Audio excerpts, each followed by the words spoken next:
I've had children say to me that they don't need an education to live. You said that the kids need to get used to being bored. I would call it stillness, being present. So about 28, I made the decision to go back to what I wanted, which was education. I don't think it's just one factor. I think it's a whole multitude of challenges. We can't pinpoint one thing. This is a collective of issues. We've still got a long way to go for boys to think that that's not a weak trait. Got you. That actually is a trait of strength to do that. Dopamine is not given in the same way, you know, and that's what they're addicted to. I will always love teaching. It's what I choose, even through the hard times.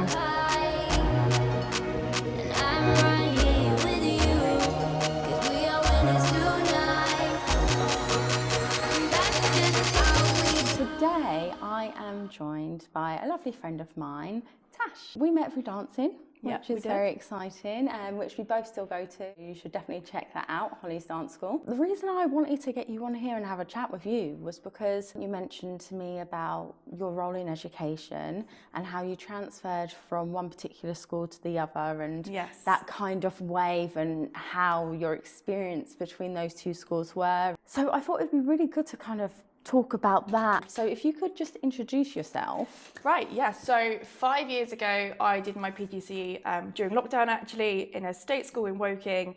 My first school was in Clapham Junction, so it was a private school, independent school in London, and about a year ago I transitioned into a state school in Somerset. So that was my third sort of school and role as a science teacher. So I'm a science trained teacher, but I love teaching a lot of other subjects as well. And yeah, that transition was like from a London independent school to a state school in Somerset, where children had very diverse backgrounds, a lot of poverty, a lot of broken homes. So again, the children, the intake, the cohort of children was completely worlds apart. It was like going from children with a lot of money who were rich into an area where children were struggling and not thriving.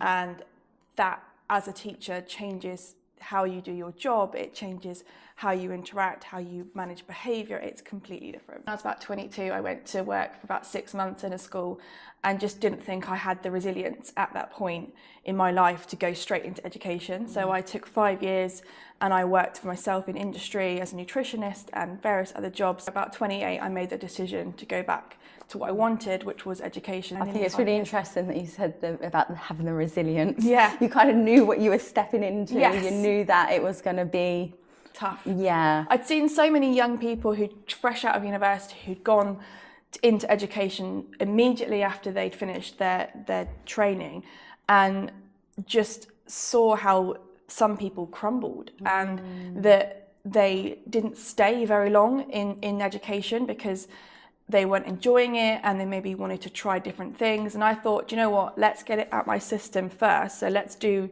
what I feel is fun and exciting before, and then as soon as I'm ready, I'll be like, right, I'm sticking to this now. So, yeah. That's really exciting. You know, I have to commend you for going into teaching. Teaching is like, it's full on, isn't it? I mean, I've only ever tried to teach adults as well. So that's a little, you know, adults listen. Yeah, they have more regulation, yeah, for sure. So what age groups have you been working with? Wow. So my first, I guess, secondary is my training. So I'm secondary trained. So that would be from like 11 years old up to 16, 17 years old. When I went into Somerset, actually, we were joined to a primary school. So that was from about 8 or 9 up to 14. So that was a middle school. So I've had a little bit of experience with the younger ones. I have to say I prefer the older ones, but you do get more of the hormones as well. So some of the things that have kind of come up when we've spoke about and in my research is the general discipline across the board of schools at the moment, and how those issues have started to escalate over the years. Do you have any thoughts on that at all? Yes, I don't think it's just one factor. I think it's a whole multitude of challenges. We can't pinpoint one thing like technology or parenting or SEN. We have to realise that this is a collective of issues and that's brought into the classroom. And I think the more children you add to that equation, the more issues you're going to have. So you could be in a beautiful private school where you've got 15 children in one class. As soon as you start getting into state, you're in the late 20s, maybe even 32. So essentially you're just adding more of these variable children into the mixed bag, and you don't know what you're going to get out of that. And so you can never say it's someone's fault or one thing. It is a collective of many issues in one room. Yeah, I mean, it makes sense. There's lots of little curious minds trying to figure out the world and what's going on, and having that attention span to be able to take it all in and absorb it.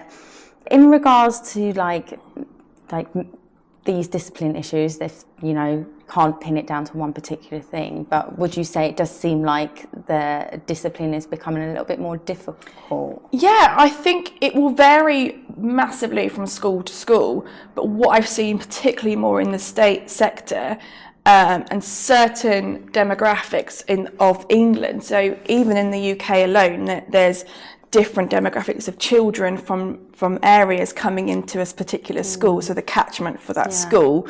And so you don't know. So when obviously two people decide to have a child, 5 years later, that child is then enrolled into that primary school in reception. So they might have already gone through so many things in those 5 years. So you don't know what you're going to get until they get there.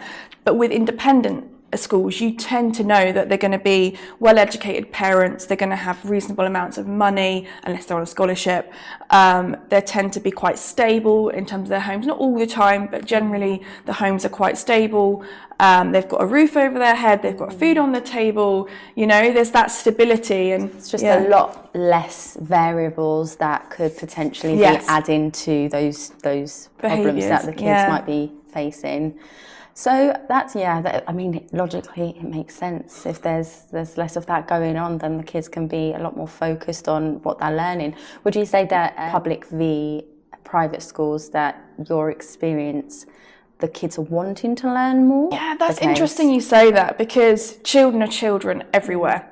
And just because their parents have worked really hard to get them to where they are, doesn't necessarily mean that child is copying or them. It does help them, but they are still exposed to the same world that all children are in. So the technology, what's on TV, what's on YouTube, they're still in that world. And I think many years ago my colleague went to a lecture and it was about grit, and children in this era, this day, from 2020 plus, struggle with this idea of getting your head down and finding things hard but keeping going. And so much of the classroom now, and I've been in private schools, they still have this same challenge where they want things to be easy. And I think that's a problem everywhere. You don't get something for free. They want you to spoon feed them information. They want, they go into exams thinking that it's going to be okay, or that they'll be able to do it again. Whereas back 50, 60 years ago, you just work hard because you had to. Yeah. And I think that's I know exactly what you mean, actually, because it's kind of like when you've got money and you have more things available and accessible, it will be easier to get things, so to speak. And when you are facing more obstacles, you are kind of put through the test of getting on that treadmill and just running and running and not stopping, because actually you don't have the choice to. Yes. Whereas in other occasions, certain children might. So I can really see that.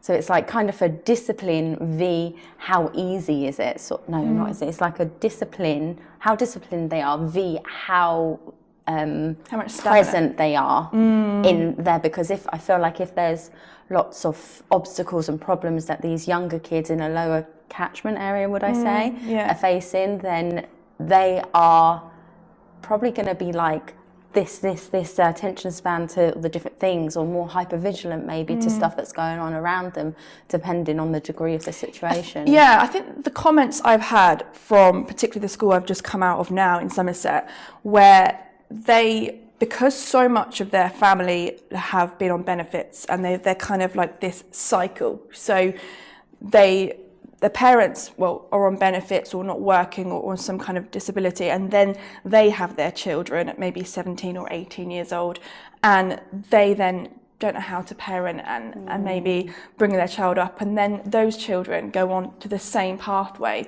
So you're trying to stop this cycle where there's a lack of work ethic within the family, a lack of grit, you could say, and stamina, and then those sort of demographics of people then produce those children who have the same kind of outlook. And I've had children say to me that they don't need an education to live. So children as young as 10 or 11 think they don't need qualifications in their life.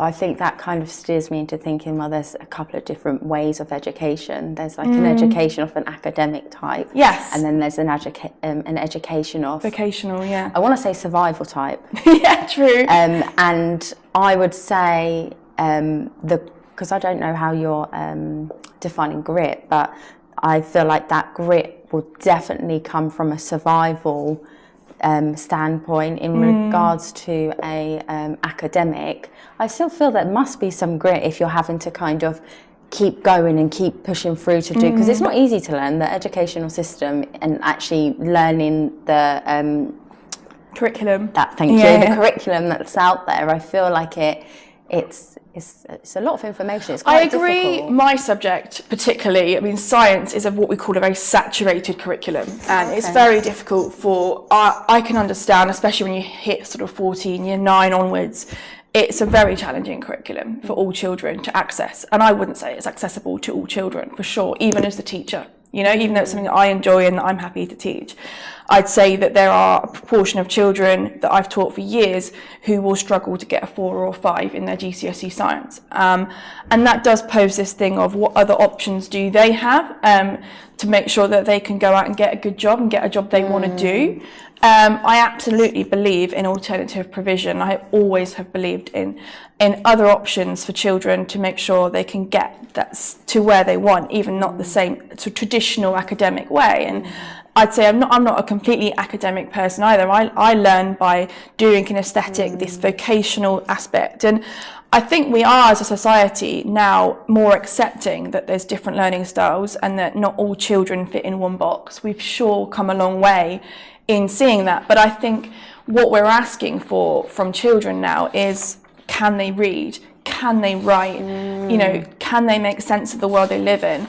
And I've taught cohorts of children that have struggled to pass their year 6 SATs, and their parents aren't even reading them stories at night anymore. You know, they're going home, they've got an iPad or they're watching Netflix, and they're not actually engaged in that curriculum outside of the school. So it's almost like there's a disconnect, and what we need really is parents to come alongside teachers and make sure that they're reinforcing the curriculum at home. And it really shouldn't be that hard when they're in year 6 up to 11 years old. I understand GCSEs are a different board game. You know, you do tend to filter out those children that really struggle by that point and therefore put them onto different pathways. But children these days should all be able to go down to the library and get out a book and read that book that they at their level, at that reading age. So are you finding that's not the case anymore? No. Really? So kids are just struggling with the fundamentals of reading and writing? Yes, reading and writing literacy. And unless there is an underlying issue like SEN, if you've got dyslexia, I understand. I'm just talking the general rule that children these days struggle or don't want to read. I think that probably comes in to thinking about the technology, not so technology, because I don't think technology is always a bad thing, but the accessibility of it. Because sometimes I know that if I'm in a negative zone in my mind or feeling a little bit run down, I will naturally go to pick up my phone and doom scroll to escape, opposed to picking up a book, because picking up a book, that takes longer to receive that kind of type the feeling. Dopamine. I want to say dopamine, but I don't think it's with reading. I don't think it's dopamine, because it's maybe not. It's more like it must be dopamine, I guess, because it's still but it's a slower. The reward thing is different, isn't it? And I think it is very subjective to each person. You know, some people are more visual, and I think some people enjoy reading a book and getting into the story and escaping in that way. And I personally am not a huge reader, but I think we need to understand that children have to have a basic level of literacy. So you spoke a little bit about what the parents are doing and what it must be like for them. Yeah. So do you think parents are struggling? Do you Yeah, think parents are, I think all parents, 100% of parents will have challenges. It's without question, but bringing up a child into the world is a very brave, ambitious and job to do. Like, it's a hard job. But like more so? Or? Yes, more so because of, I imagine, because of financial burdens these days. I think there is the requirement in this country particularly for both parents to be employed, unless there is someone earning a 6-figure salary in the house, in which case maybe one person can step back. But you need to be bringing in at least 40,000 each, probably, to put a decent roof over your head, to put food on the table. And I don't think all parents are doing that. I don't think it's even a possibility. No. Like, for me personally, I think being a parent is a full-time job. Totally. And I think if, like what you're saying, if the kids are not getting that that at-home educational nurture, then really they need a whole parent to be staying there, to be like completely present the whole time. Particularly younger, particularly when they're in the sort of BA ages of, well, I guess from birth up to primary school. There's so much research and psychological research out there to say that having that one-to-one until they're about 2.5, 3 is really important. There's this myth around, they need social connection from an early age. I'm like, well, no, they need a bond with a stable mum or dad, you know, and that needs to be consistent, you know, that can't be just from a nursery or from a childminder, that needs to be at home. I think there's the reason why it's hard. You've got two sides of the parenting. You've got the resourcing, so having a roof over your head, having food on the table, make sure that they've got a bag and their equipment and their uniform. So there's that aspect of parenting, but there's the emotional side of parenting as well. There is knowing how to set boundaries at home. There's so much about, you know, just being a contact there for them, just being present in their lives. And I think some parents have one and not the other. So you have some parents that have a lot of money, but very little time and emotional resource. They don't necessarily set the boundaries. The children are left alone, quite independent.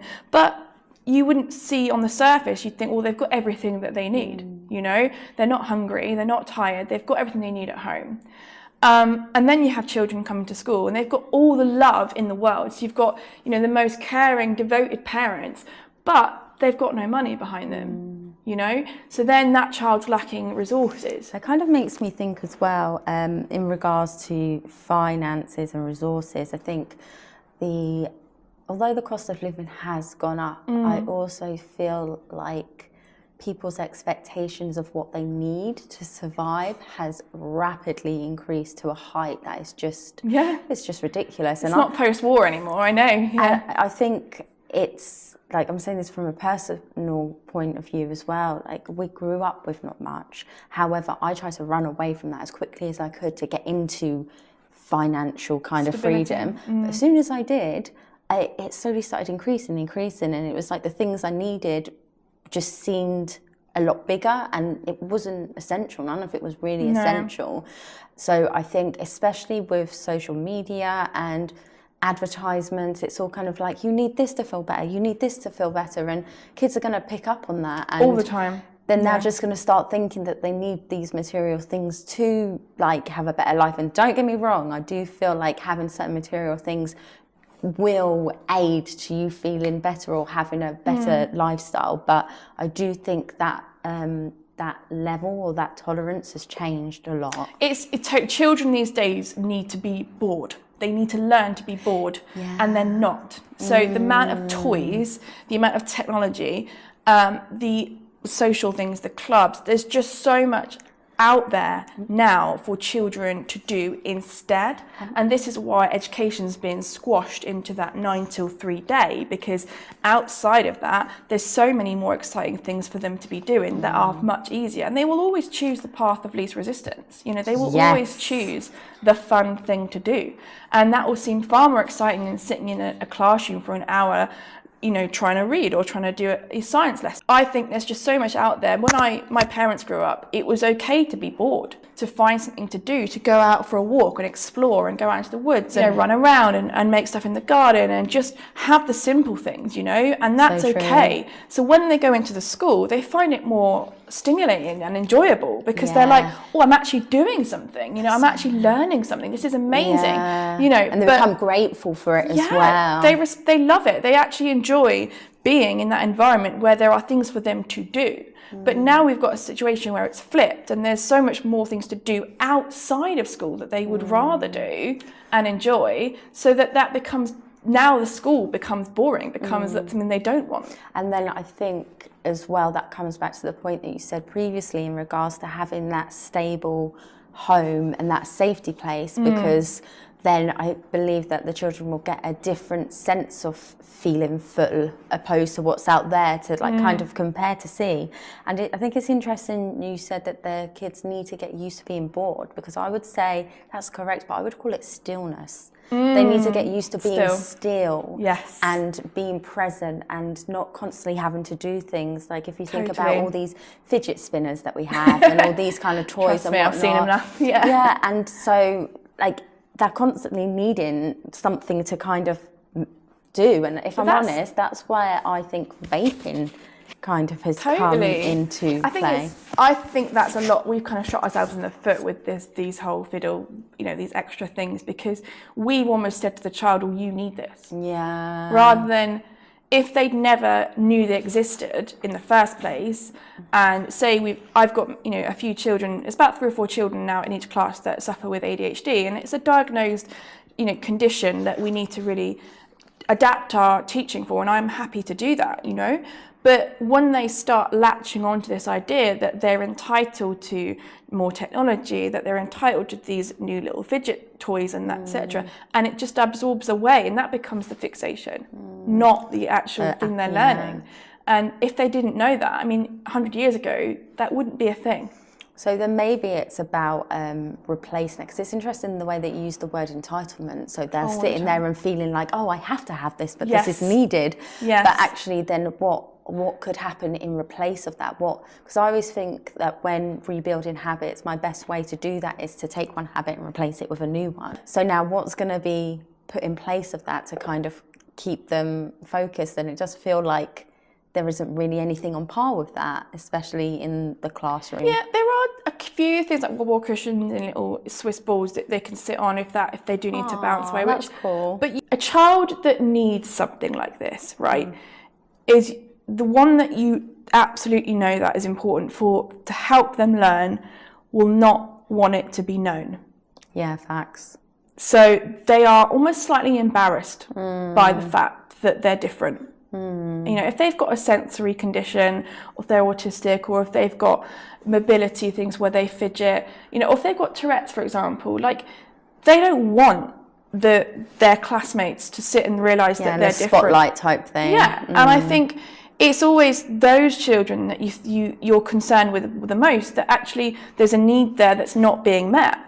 But when it becomes trendy, and when it becomes this whole idea of, as I said, entitlement, that I'm allowed to have this, and it becomes not just 1, but 3, 4, maybe 5 in the classroom, you've then got all these things that are just additional and a distraction that's not helping any child, you know, especially if you're the one sat next to them. I've had children sat next to those children that cannot learn, that are just really, really frustrated, that because they're well behaved, because they're the quiet one, because they're put next to someone who isn't. Let's be honest, right? That's how we work in our seating plans.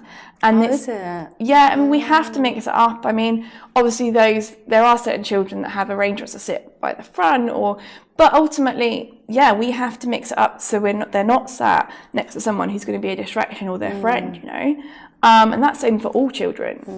We put someone who's maybe high ability next to someone who would struggle, and then you can bounce off each other, you know, and you've got that.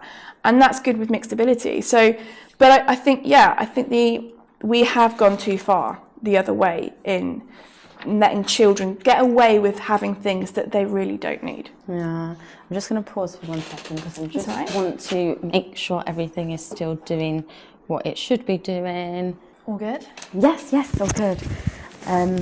So then I guess something Let me just see where I'm at. So, okay, that takes me into... Pardon? Technology. Yeah.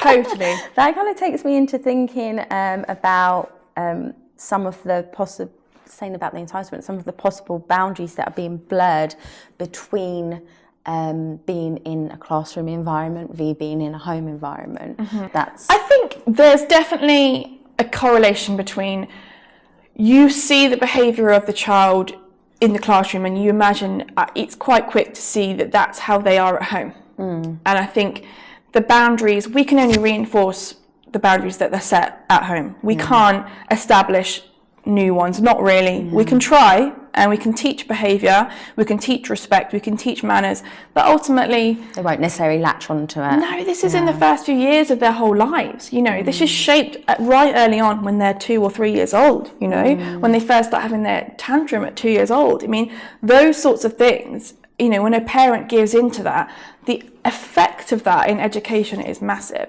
But I think technology and social media is a huge topic right now, and we see a massive variation amongst all parents. We've got the parents that absolutely hardline no, as in they don't have a phone. There's very limited or restrictions to how much social media and technology that they can see at home.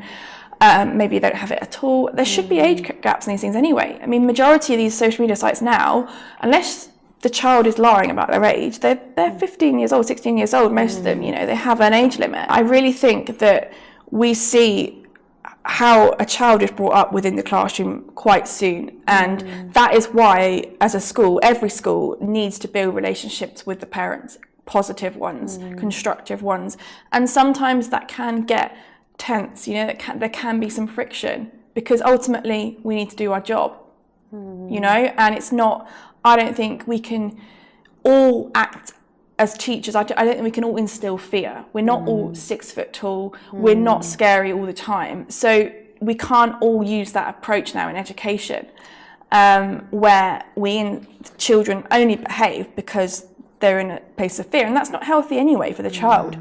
But yeah, when it comes back to technology, I just think there's just children that have full reign, no restrictions, no limits on anything that they see and watch. To the children that have, sorry, my camera. Yes, so I'll just pause for a second.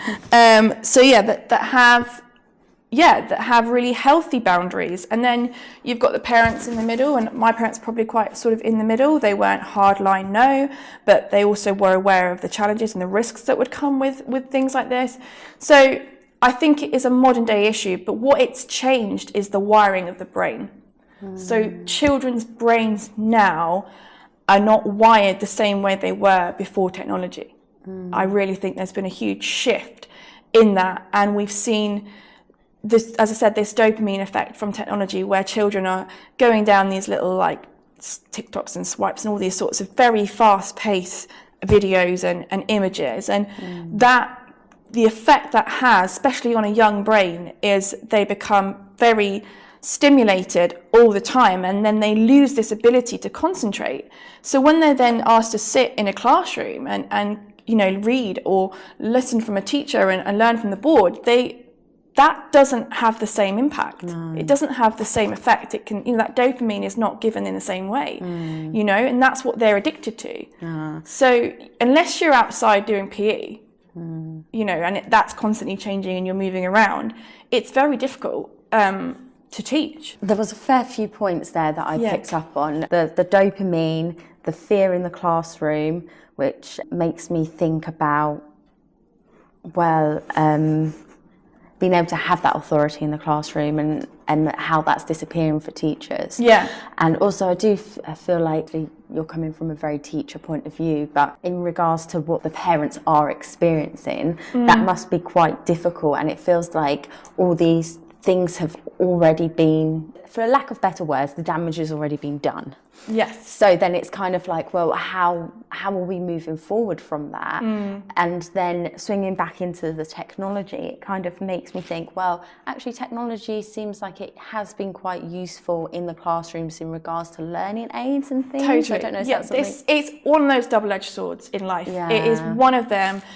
And same with social media, it's the same with iPads. You essentially, there's always going to be a positive, but there's always going to be a negative, and that is how to navigate that takes a lot of maturity. And some children have the maturity to switch it off and to go, I've had enough of that game. You know, I'm okay. I don't need to go on Instagram. I'm good. You know, I'm going to go, upstairs. I'm going to read my book or whatever it might be. You'll have some that have the emotional regulation and the maturity to make sensible decisions for themselves. And then you'll have the children that really don't know how to do that, and haven't been given. And that's again back to parenting. It's parents who model that and who train them in that way. And I think we have children now who are not able to regulate themselves outside of the classroom and inside of the classroom. And would you say that is across the board in regards to private and public schools, or? I think, I think parenting, just because a child is in an independent private school doesn't mean to say that their parents have set really clear boundaries. They'll definitely provide the right money, but they might not necessarily, there still might be some lapsed boundaries at home that don't allow that child to thrive in the classroom. So I've taught children from independent schools who, again, back to the word grit and stamina, that lack this ability to concentrate and get their head down and work hard. And they would much prefer to go home and be on their phones. You know, and they'll have definitely the latest iPhone if they're from a private school. And I guess that comes down to that dopamine hit again, like sort of thing, how it doesn't really translate outside of the classroom to inside of the classroom unless everything starts to slow down a little bit and comes back to the basics and the fundamentals of what it is to kind of be present. Totally. So that's gosh, it sounds like you're doing an absolutely smashing job. Oh, so talking about the fear factor of gaining that respect and that trust from the students in the classroom. I've seen and heard a few things about how it might be a little bit more difficult for female educators to do this, and younger boys maybe losing face against being able to have those conversations with women. I don't know. A bit. I'm a big believer that all teachers find behaviour, well, at some points in their career difficult, male or female. I think it's across the board. There are rising issues with children's behaviour on both sexes, so that it's difficult for all people. Yeah, of course. I think there's an element of this Andrew Tate effect that we see, and young boys relating or respecting women. There is a minority where they will see a woman potentially as inferior, or that they don't need to give them the same respect. That's one factor, and that is a minority, but that is happening for sure. So just to clarify, in regards to younger men, boys not feeling that they need to be as respectful to women? Yeah. Okay, and so would you say you're personally experiencing that in the classroom? A little bit. There is yes, and it is something that has got to change in what they're exposed to and how their dynamics are roles within the parents as well. You know, who's in charge at home? Who manages the discipline? Who does all that, you know? I think who seems to be superior. It has to be equal. It has to be equal. What, between the mum and the dad? Yeah. Really? That's quite interesting, because I would say that actually it would be the dad that would need to be if you're going to use the word superior, I probably wouldn't use that, but like the disciplinarian. The head of the family. Yeah, I think that's traditional, and I think that's surely potentially how I was brought up. And I do respect both, but I think when that's transferred, and I remember working in a school, my first school in Woking, and a lot of the mums were unemployed, didn't work, and some of them actually were illiterate. And I think what that then was it was strange for that young lad to then see a woman who had a degree, who was telling them what to do, who was in a position of authority, who had a professional role. I see what you're saying. So because if it has been a man being the disciplinarian in the household, translating that into a classroom, there might be difficult for the child to kind of be able to respect that relationship. Yeah. But then I would say that even if, say, a man is the head of the household, then I think the woman's still on the same kind of boundary. And I would say that actually between the man and the woman, if they have any disagreements, that's usually taken away from the child. So from that, they would then hopefully learn to respect mum and dad equally because of the respect that dad is given to mum as well. Totally. I think it is never going to be 50-50. And I've definitely seen it swung the other way when the mum's been more in charge and the one, you know, who disciplines the children harsher and all those things. But I think what it comes down to is this idea of this role model. And I think what I found, particularly in the area I've come from in Somerset, where a lot of broken homes, a lot of single mums, and I was called mum quite a lot, you know, by the kids, and unintentionally, obviously not on purpose. But I think the dynamic was, I have already got a mum, I don't want another one, and therefore respecting a woman in charge, they're used to that all day, and they usually run circles around their own mums. So they only use that same tactic with you. So they essentially imprint their mum onto you. And it's like, oh, you know, there's another 30-odd-year-old woman who's giving me instructions, who's giving me boundaries, who's telling me off, all that, you know, and they don't want that. They've already got that at home, you know.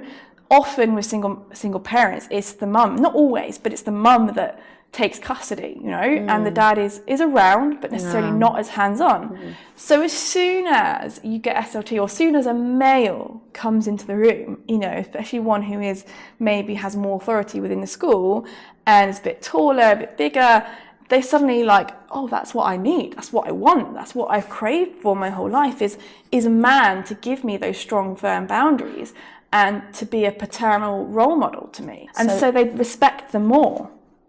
Because that's what they desire. Because that's what they desire, and it's completely subliminal. It's subconscious. Yeah, they don't know that that's what they're doing. It's hard to break that down to an 8, 9, 10-year-old child. You know, definitely. It's hard to break that down to a 14-year-old child. But they are completely unaware that their whole body language and their whole persona and their tone of voice change. So I get the children whining quite often. They whine, they're rude, they answer back, they're quite disrespectful. But the minute, say, my colleague who's a man would come in the room, they would treat them completely differently. And I've had children get very emotional that when they've been challenged on it, because they can't explain it. They can't understand why themselves, why these young boys are doing that. Why are they switching up entirely when they speak to a male member of staff compared to a female member of staff? And quite a lot of these children do know who Andrew Tate is. They do know these role models of men that they appear to be superior. And that's hard to change. So that's quite interesting because you've brought him up a couple of times now. Yeah. So do you believe that he is having an effect on because you're in secondary school kids, so do you feel like there's some kind of effect happening there? I don't think we can put it all on one person, but I do think there's an unhealthy masculinity in Andrew Tate and what he's preaching. Yeah, and I think that has cascaded and dominoed into the children's minds in some way through technology, through what they're seeing. And what does that look like to you for those kids? How does that present itself? Yeah, great question. I think how it presents itself in the classroom is immediately you're on the back foot as a female educator. Immediately. As I said, all male and females will struggle to some degree, but immediately you're having to work harder to get the same thing. Okay, so is that what do you mean when you say on the back foot? Because I've heard that saying, but I wouldn't be able to. So I think if you imagine that a male and a female start their career in teaching or have been in it a few years, you're always going to be 2 or 3 steps behind them. And there's that song, isn't there, that if I was a man, I would get there quicker. Okay, you know? Yeah, fair. And same Lily Allen, she's written the song, you know, Hard Out Here. And it's the same ethos, that whole idea that you have to work harder as a female to get what you want. And then, so it seems like what he's preaching and saying is having that effect potentially on kids, not solely him, but radiating and rippling, and they're putting you on the back foot, so then you're having to work harder to try and grab their attention or respect, or... Yeah, totally. Okay. I think that is it. And it's this unhealthy masculinity. To be a man, you've got to be in control, in charge, and you've got to be the dominant alpha, this, you know, and if you're a woman, you're not those things, you know. When you can absolutely be an emotional male, you can be, you know, in touch, as I said, with your emotions, all those things. If you're a man, it doesn't necessarily mean that you're hard and strong and all these things. It can mean so many things. And nowadays becoming more accepting of men who cry and all those things. And I think boys need to learn that. And that portrays in their behaviour if that they don't think that that's okay to be like that as a man. So just to play devil's advocate. Yeah. So in regards to the men being able to feel their emotions more, which I 100% agree. I believe men's mental health crisis is very much prevalent. Would you say that there's space for men to be able to have those emotions? Because in my experience, especially if you're backed into that survival place, having those emotions, there isn't space for it. Because as soon as you do, you're put on the back foot, to use your terminology. So how on earth are you meant to balance those two things out? Or have you had any experience? Well, I guess you wouldn't, because at school it's kids, isn't it? So do they have that survival? Have you seen much of those instincts come to, especially if you're looking at the two different public and private schools? Yes, there's resources in schools that vary dramatically. So I know schools that have a full-time counsellor within schools, and it's available to all children, you know, so that resource is there. Some, they'll have people in occasionally, but there lacks this pastoral care aspect to schools. Sorry, when you say pastoral, what do you mean? It's pastoral care is, how to describe pastoral care? It's when you're helping with their emotions, you're talking to them. All teachers, to some degree, have to be able to do that. You know, to be open and ready and to speak with children and to help them regulate and understand the world they're in, and if they are upset in any way, to get them through that, you know. Like a pastor, like in the church, I guess, pastoral care, so caring for them in that sense. And some schools, well, all schools should have a designated pastoral care lead, you know, someone who is there all the time to pick up the issues of bullying or issues of mental health and aspects like HR in the classroom. Possibly, when they're just not in a ready place to learn, you know, because happy children need to are ready to learn, you know. And I think, I think boys are getting better at accessing that because they feel they can, you know. I think, as I said, all children need that someone to go to when they're not feeling good, and their mental health is impacting their learning. So. But I think back to this whole masculinity and boys being in touch with their emotions, it's still got somewhere to go where that's not considered weak. Sorry, can you rephrase that? What do you mean by that? So we've still got a long way to go in the world for boys to think that that's not a weak trait. Got you, yeah. And that actually is a trait of strength to do that. Yeah, definitely. So I know what you mean. Is there space for that? I think I'd hope to think as an educator, as a teacher, that there is definitely space for that in schools. All schools should be able to offer that, boys and girls. I think societal expectations and the offering, maybe, I don't know how the NHS functions, but is there space in society once they leave the education system for young men to access that? And is there a stigma around that? Possibly at this stage, this could be, you know, but I know within schools for sure that we always offer. We've got those resources there. Yeah. Oh, that's really lovely. And also, I just want to say as well, females, we do have the exact same emotions, and we do have that same kind of care. But I don't know why it is for younger men and guys. It just seems a little bit more difficult. I don't know if you would agree. It's communicating, isn't it? It's, you know, all behaviour, especially even poor behaviour, is a form of communication. And I think maybe there's a biological thing of being able to communicate your emotions. I guess is also your modelling. I think we've had more practice, I would say, generally as females. We talk more. That's true. I think so. I definitely right. Yeah, generally, I think that's the case. Another thing that we're going to be wrapping up soonish, but another thing that I just wanted to touch on which you mentioned earlier, this SEN, special educational needs, and the blurred lines between the chosen behaviour to do a certain thing or when it's actually needed. Yes, I think there's the best example is the calling out. So we have children at school now that seem to take all the oxygen out of the classroom, let's put it that way. They take the time and the energy away from all the other children. And that might be because there is a serious need there, you know, that they do have significant ADHD that isn't being treated. So they haven't got the right strategies, they haven't got the right medication maybe, support plan in place, and they are simply struggling to stop themselves, and they need movement breaks. And you could say the same thing, you know, with Tourette's to some degree, that they cannot control their behaviours that they're showing. And it is actually then up to the other 28 children in the room to understand that. And take that extra absorption off. Well, just let it go, you know, that's just what they do. You know, like if you have got a child with Tourette's or who really struggles to stop fidgeting, that's actually, it's up to the other children to be respectful and understand that that's something they're trying not to do, but it just happens to be their need as what they are.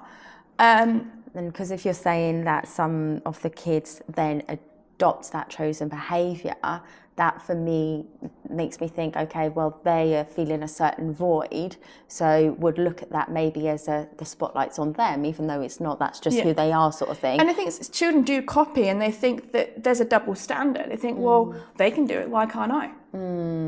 But then that behaviour, for me, that makes me think that why are they doing that? Because they're trying to receive something that they don't have at that time. Yes, there's an attention-seeking aspect to it, because they deliberately want to. I really hate this word attention-seeking, you know, because I would think if it were, like, I get it's a thing. It is a thing, 100%. However, in some cases, it's deeper than that. Oh, it's so much deeper. Like, it's a need not being met. Yeah, exactly. And I could even say in some cases borderline neglect. And especially if you then bring children into a classroom, which is a safe space, because you as your teachers are trying to give all of these children everything that they need. So they're like, okay, in this space, I can get those things that I need. This is something that I need. How do I do that? I do this. But then it's not conducive to learning. And of course not. Of course not. That's true. It's just the way it is, isn't it? It is. And it's trying to balance. That's our job all the time. It is trying to balance. And actually, there was a quote here that you picked up on, that teachers spend 80% of their time correcting misbehaviour, leaving only about 10% for actual teaching. I don't know if those statistics are correct, but extreme, yeah. Oh, is that okay? I'd say some schools probably, for sure. There's a spectrum, there's a scale. You know, there'll be schools where that is the case, there'll be schools where that's not the case. And definitely within those schools, those classrooms where there is that the case, and you'll get the chair flippers, you get, you know, the really outrageous behaviours that are impossible. You say, like, how can anyone learn in that environment? You know, I think there is now this blurry line between what is a need and what is chosen behaviour. And I think we have got special needs schools for a purpose, you know, for those children that need a different environment, an alternative provision where there's smaller class sizes, and those things you can work around those sorts of things. Maybe they have a one-to-one occasion, and that's important. But if you've got a class of 30 children, which is the average, obviously, for a state school, and in that class, you've got 5 different types of children. So you've got the high achievers, the ones that you need to challenge. You've got your low abilities, the ones that you need to scaffold and support with because they struggle. You've then got your diagnosed, your SEN-related children who have some degree of need. It might be dyslexia, it might be ADHD, it might be dyspraxia, it might be that they need a scribe or a reader, or they're autistic. And then you've got the ones that have challenging behaviours, you know, so it's got nothing to do with the SEN, but they've just come from an unstable background and they've just got very difficult behaviours that they exhibit in the classroom. And then you've got these vulnerable children, you know, that maybe they've gone through some trauma, maybe they've gone through a parent who's passed away, or maybe that there's a big safeguarding surrounding that child. So you have 5 or 6 different types of children now within one room, maybe 3 or 4 of of each of those. So what's the neurotypical, which I don't like that word because we're all different. There's no such thing as normal.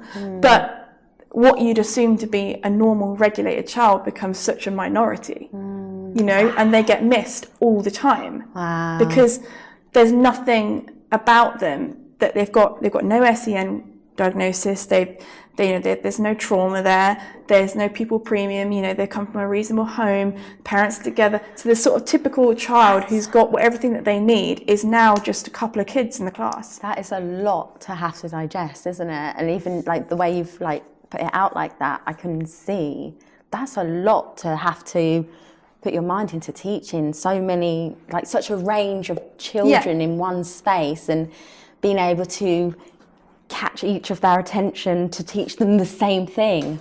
Yeah, to adapt your teaching methods to, Well, you know what? I'm going to leave that on a cliffhanger. I've become far more patient, resilient, all those things. I think I always love teaching. It's what I choose, even through the hard times, to do, because I know that young people need people like me and role models and educators who are passionate about them achieving what they want in their lives. And so there's nothing better to do. You know, it's so rewarding, and I do enjoy it. And I think as much as we all find this hard as educators, I think there is something still pulling us to continue doing it. And that is because there are those children out there which you see their lives evolve because of what you did. And so massively for me, my heart, you know, has only grown for all the children that have given me cards and have changed me. You know, they've inspired me that I've got to still pursue what I want, you know, and that's within education and maybe outside of that as well. Yeah, I've thoroughly obviously learned so much from the young people. So, sounds pretty positive then, even though it's been a bit of a roller coaster. Definitely. It'll always be a turbulent career choice, for sure. Well, I just want to say thank you so much for joining me and being here and sharing your experiences with everyone here. It would be really great if anybody, you know, if this has resonated with anyone, or there's just anything more that you would like to hear further on, please leave comments below. That would be wonderful. Also, if you could subscribe to the channel, that's also pretty awesome. Thank you for joining us, and thank you so much for taking the time out of your day and being here with me. Thanks, Amy. It was great. Loved it. Cool.